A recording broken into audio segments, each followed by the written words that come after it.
Welcome. This is James Corbett of CorbettReport.com. And this is James Evan Pilato of MediaMonarchy.com, and we both welcome you back to the New World next week, James, and this is our episode 120. So we were away last week, so I'm very excited and happy to be back with you here.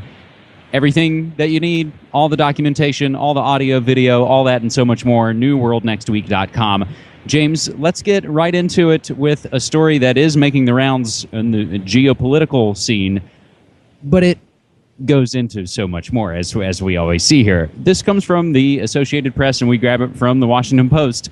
North Korea's Kim Jong-un rivals father and grandfather with growing list of titles. Kim Jong-un is not the president of North Korea. That title belongs eternally, the government says, to his late grandfather, Kim Il-sung, the nation's founder.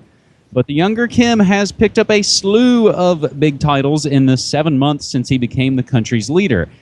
There is an entire list. Marshal of the Democratic People's Republic of Korea, North Korea's official name. So he was granted that title in a meeting of top government, military, and Workers' Party officials yesterday, July 17th. The decision was made a day after the surprise announcement of the dismissal of the army chief. Kim previously was promoted to 4-star general in September 2010. James, just quickly running down the rest of the list. First chairman of the National Defense Commission, first secretary of the Workers' Party, chairman of the party's Central Military Commission, member of the Presidium of the party's Political Bureau, and finally, Supreme Commander of the Korean People's Army. James, there are some interesting related notes to this, but what's your take on the slew of titles? Well, as the Supreme Commander of the Corbett Report, I approve. No, it's ridiculous. But there's a couple of levels to this story, I suppose. The first one, the most immediate, is, of course, the base geopolitical level, which everyone's talking about. What does this mean? Of course, his top military leader was ousted recently, and he's taken over the position. So is he trying to assert himself more militarily? Well, how will that play out? Will they step up their talk about South Korea and being aggressive? Will they tone it down? You know, how will this play out on that level? Very interesting, I guess, to take a look at that level, but I think much more interesting is what this fundamentally tells us about the way tyrannies inevitably play out.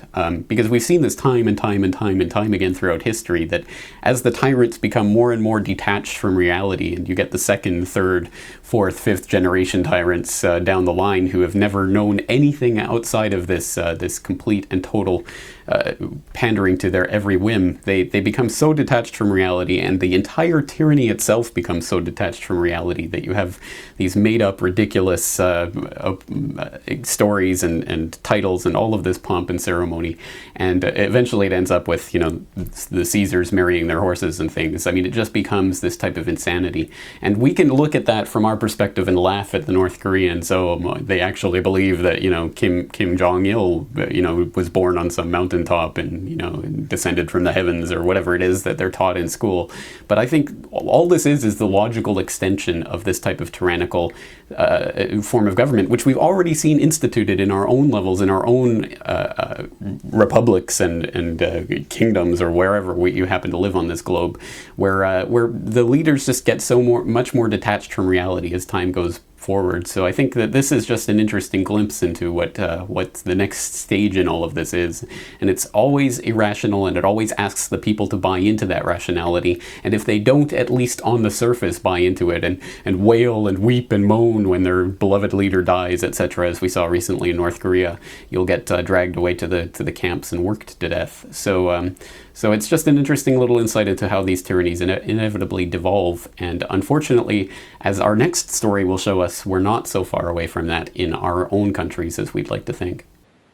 Some of the related notes, James, to this first story surrounding North Korea. From the Christian Science Monitor, North Korea leader gives thumbs up to Rocky and Disney characters. There was a star-studded, or rather not star-studded, but a gala performance that featured music from the movie Rocky and Walt Disney's It's a Small World and even Frank Sinatra's My Way that Kim Jong-un was attending, which has injected this sort of usually reviled Western culture. And there's even a mystery woman that's been hanging around. You know, is this an old girlfriend that his father kind of pushed away? I find it interesting that she's being referred to as the girl in the polka dot dress. But James, what you were referring to with our second story, and again, we'll provide all the documentation, all the links. There will be these and so much more that we discuss, and everything to flesh out all the information to. Again, go do your own homework. Our second comes from The Guardian, and the main headline, James: court order prevents the BBC from broadcasting film about the riots. Fascinating note. This is another entry in the series from The Guardian called Reading the Riots, Investigating England's Summer of Disorder, which is in partnership with the London School of Economics and the Open Society Foundation. So we'll save that for another discussion, James. But the BBC pulled a film about the experience of rioters during last summer's disturbances just hours before it was due to be broadcast Monday night after a ruling from a judge. It was a dramatization based on testimony and interviews conducted for The Guardian and the London School of Economics into the disorder from last summer. It was a two-part series. I'm not sure if we'll be able to see bits of this ourselves, James. I have absolutely no idea. But it's very bizarre. Why was this disallowed? Why aren't we allowed to see it?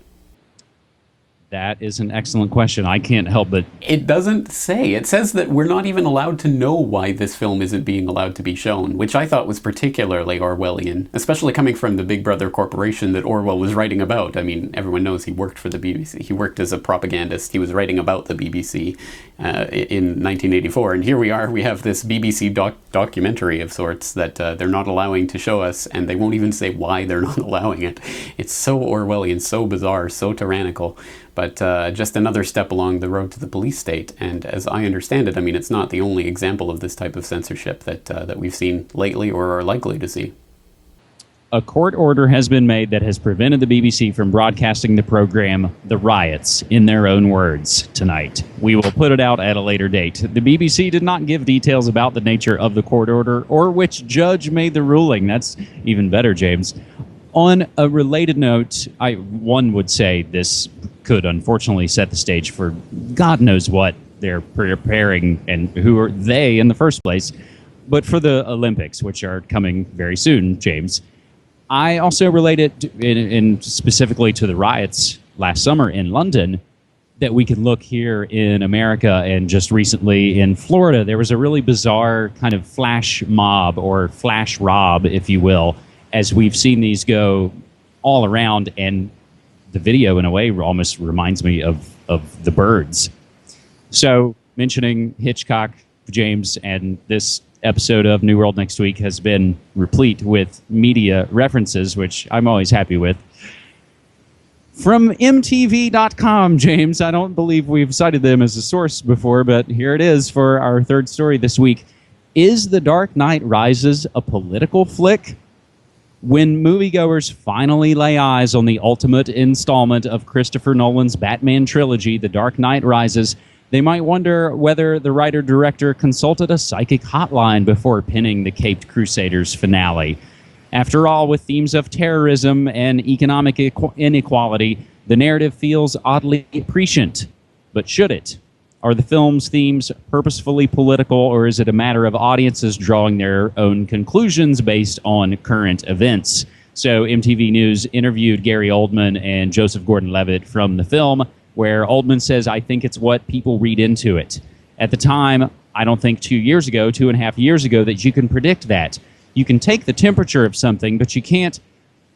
As brilliant as Christopher Nolan is, he doesn't have a crystal ball. So it's very much culture and our consciousness, isn't it? Our subconscious, where we're at in the world right now. So you can read in rather than read out.